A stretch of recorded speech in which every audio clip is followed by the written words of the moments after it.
Ba'zan hayot shunchalik shovqinli bo'ladiki, ichimizdagi tinchlik ovozi eshitilmay qoladi. Har kim nimadir kutadi, kimdir baho beradi, kimdir xulosa qiladi va biz hammasiga yetishga, tushunishga, tushuntirishga harakat qilamiz.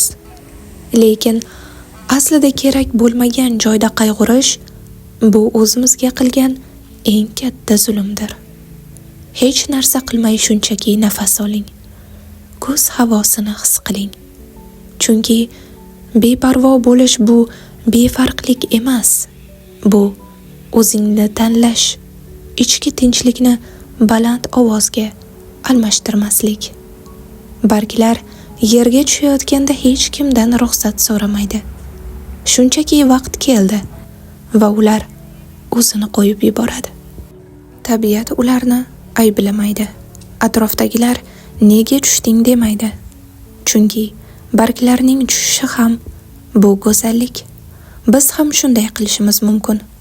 Har bir gap uchun yurakni og'ritmaslik.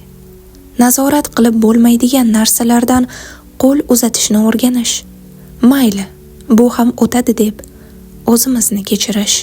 Chunki haqiqiy kuch hammaga javob berishda emas, balki ba'zan jim turishda, tushuntirmaslikda va qo'yib yuborishda. Hayot qisqa.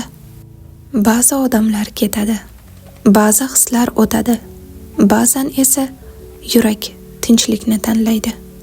Shuning uchun yashang, his qiling, seving, lekin hammasi uchun kuyinavermang. Chunki ba'zan eng katta g'alaba hech kimga hech narsa isbot qilmasdan shunchaki o'zing bo'lib qolishdir.